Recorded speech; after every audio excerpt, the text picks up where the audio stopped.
Belfast, 1961.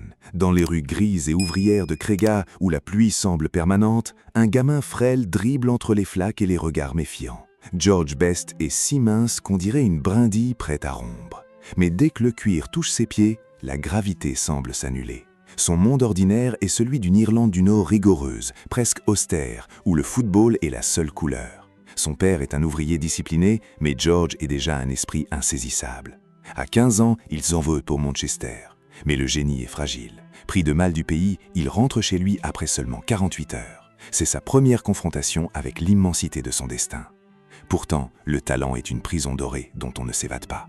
Poussé par une force invisible et les mots de sa mère, il retourne à Old Trafford.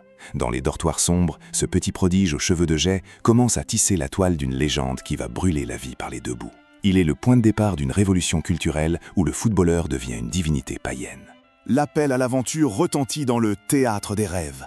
Matt Busby, survivant miraculé du crash de Munich, voit en George la pièce manquante pour panser les plaies de son club. À 17 ans, Best fait ses débuts, et le public anglais, habitué aux joueurs de fer, reste foudroyé. George ne court pas, il danse une valse électrique. Il ne tacle pas, il esquive avec la grâce d'un matador en costume de velours. L'appel de l'aventure, c'est celui de la célébrité instantanée, une onde de choc qui dépasse le sport. Avec ses favoris, ses cheveux longs et son charisme insolent, il devient le 5e Beatle. Il n'est plus un simple numéro 7, il est l'icône de la Youthquake.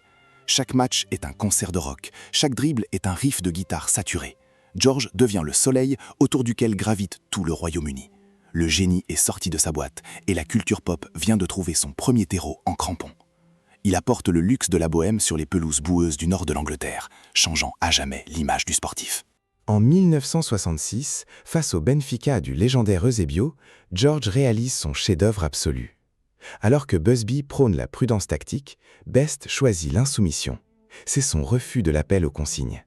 En 12 minutes, il marque 2 buts d'un autre monde dans un stade de la Loose pétrifié par tant d'arrogance technique.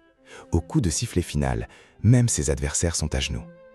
Mais ce refus de l'autorité est le premier pas vers l'abîme. George découvre que l'adrénaline des clubs de nuit est plus immédiate que celle de l'entraînement. Il commence à préférer le reflet des verres de champagne au schéma tactique. Il refuse de se plier aux exigences d'un sport qui se professionnalise. Il veut tout, l'immortalité sur le terrain et l'oubli dans l'excès. C'est l'équilibre impossible d'un homme qui se sent plus grand que le jeu lui-même. Un génie qui commence à se perdre dans les couloirs dorés de sa propre renommée, cherchant une liberté que les règles du football ne peuvent lui offrir. Le mentor de George, c'est Sir Matt Busby, une figure paternelle qui tente de contenir ce torrent de vie indomptable. En 1968, 10 ans après les larmes de Munich, United atteint la finale de la Coupe d'Europe à Wembley. C'est le rendez-vous avec l'histoire. Face à Benfica, encore, le match s'étire dans la douleur. En prolongation, le temps s'arrête. Best reçoit le ballon, efface le gardien d'un coup de hanche divin et délivre tout un peuple. United gagne 4-1. Busby pleure, les Busby Babes disparus sont enfin vengés. George reçoit le ballon d'or à seulement 22 ans. Il est au zénith du luxe mondial. Boutique de mode, voiture de sport, les plus belles femmes du monde à son bras. Mais cette rencontre avec la perfection est un piège. Il a atteint le sommet si tôt qu'il ne voit plus d'autre chemin que la chute. Son mentor vieillit, l'autorité s'effrite, et George commence à s'éloigner d'un monde qui demande une discipline qu'il n'a plus la force de simuler. Il a touché le ciel, mais ses ailes de cire commencent déjà à chauffer sous les projecteurs de la célébrité. Le passage du seuil de l'immortalité se fait par une démonstration de pure insolence. Lors d'un match de Cup contre Northampton, il marque 6 buts. 6 fois, il humilie une défense entière comme s'il jouait dans son jardin à Belfast. C'est la preuve ultime que quand son esprit est clair, George est le maître du monde. Il invente des gestes qui défient la biomécanique. Son passage du seuil est aussi esthétique. Chaussettes baissées, mépris total pour les protèges tibias, il transforme le maillot rouge en un habit de haute couture. Sur le terrain, il franchit une porte où il est seul, dans une zone où le temps ralentit et où il décide du sort des hommes d'un simple mouvement de rein. Mais cette solitude au sommet l'isole. Il devient une attraction, un animal de foire que l'on vient voir pour son génie individuel alors que l'édifice collectif de Manchester United s'écroule. Il est le dernier lustre allumé dans un manoir qui tombe en ruine. Le seuil qu'il a franchi n'a pas de retour possible. Il est condamné à être George Best, 24 heures sur 24. Ses véritables ennemis ne portent pas de crampons et ne courent pas après un ballon. Ce sont les bouteilles de champagne cristal, les tapis verts des casinos et la solitude abyssale qui suit les grandes victoires. George commence à rater des entraînements, puis des vols d'équipe. Les épreuves s'enchaînent. Amende record, suspension, une sanglante des tabloïds. Il devient l'ennemi juré de son propre talent. C'est une épreuve de chaque seconde, où son corps d'athlète livre une bataille perdue d'avance contre son esprit de bohème. Les défenseurs de Première Ligue, agacés par ses provocations, tentent de le briser physiquement. Mais George se relève toujours avec ce sourire narquois, comme pour dire que rien ne peut l'atteindre. Pourtant, à l'intérieur, la machine est enrayée. L'alcool n'est plus une fête. C'est un bouclier contre une pression médiatique qu'il ne parvient plus à digérer. Il est le poète maudit du football, brûlant son héritage pour quelques heures d'oubli, dans les bras de la nuit mancunienne. L'approche de la fin arrive avec une brutalité inattendue. En 1974, à seulement 27 ans, l'âge maudit des rockstars, George Best quitte définitivement Manchester United. Le monde est sous le choc. L'approche est celle d'un roi qui fuit son propre palais en feu. Il ne supporte plus de voir son club décliner. Il ne supporte plus d'être l'unique dépositaire des rêves des fans. Commence alors une errance pathétique de club en club, de l'Afrique du Sud aux pelouses synthétiques des États-Unis. Partout où il passe, on guette le retour du Messie, mais on ne voit que des éclairs fugitifs dans une nuit de plus en plus noire. L'approche est mélancolique. Il joue pour éponger ses dettes, pour payer la prochaine tournée, mais l'étincelle sacrée de Wembley s'est évaporée. Il devient un nomade du luxe déchu, un fantôme magnifique qui traîne son nom dans des stades indignes de son passé. Le public l'aime encore, mais d'un amour de deuil, comme on observe les derniers feux d'une étoile dont on sait qu'elle a déjà cessé d'exister. L'épreuve suprême se déroule sous le soleil artificiel de Californie, avec les San Jose Earthquakes. En 1981, il marque un but qui fait encore le tour du monde. Il dribble presque toute l'équipe adverse dans un espace pas plus grand qu'une boîte d'allumettes. C'est son ultime cri de guerre, la preuve que le génie est une empreinte digitale que l'alcool ne peut effacer totalement. C'est une épreuve de dignité. George veut crier au monde qu'il n'est pas qu'une statistique de centre de désintoxication, qu'il est toujours the best. Mais les mirages s'estompent vite. L'épreuve suprême, c'est la réalité du corps qui ne suit plus les ordres du cerveau. Il réalise que sa danse est terminée. Il quitte définitivement les terrains professionnels en 1984. Il laisse derrière lui un sentiment d'inachevé qui, paradoxalement, va cimenter sa légende. On ne se souvient pas du vieil homme fatigué, mais de l'insolence de sa jeunesse. Le sacrifice est consommé. Il a donné sa vie pour le spectacle, et le spectacle l'a dévoré tout entier. La récompense, c'est l'immortalité dans le cœur des gens, un privilège que peu de champions atteignent. Malgré ses chutes, George Best reste l'idole absolue, le rebelle magnifique que l'on refuse de juger. Sa récompense, c'est de voir que la haine des terrains s'est transformée en une dévotion universelle.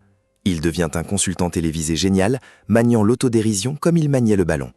En 2002, le sacre ultime arrive. Une statue est érigée devant Old Trafford. Il rejoint Danilo et Bobby Charlton pour former la United Trinity.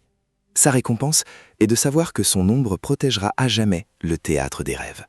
Lui, le gamin de Belfast qui se sentait de trop partout, a enfin trouvé sa place fixe dans l'univers. Il est le symbole d'une liberté perdue, d'un football où l'on jouait pour le frisson avant de jouer pour les contrats. Son nom est devenu synonyme de talent pur, un étalon or pour toutes les générations de numéro 7 qui lui succéderont. Le chemin du retour est une agonie publique, une bataille perdue d'avance contre la cirrhose. En 2002, il subit une transplantation du foie. C'est sa tentative de retour à la vie, une seconde chance que le monde entier espère voir réussir.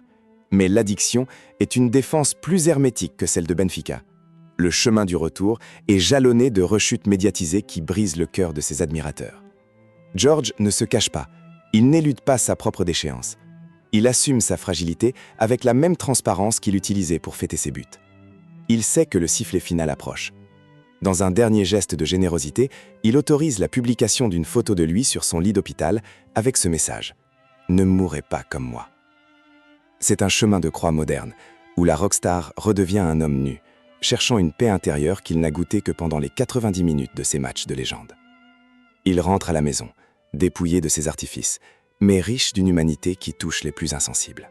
En novembre 2005, George Best s'éteint, mais sa mort déclenche une résurrection immédiate.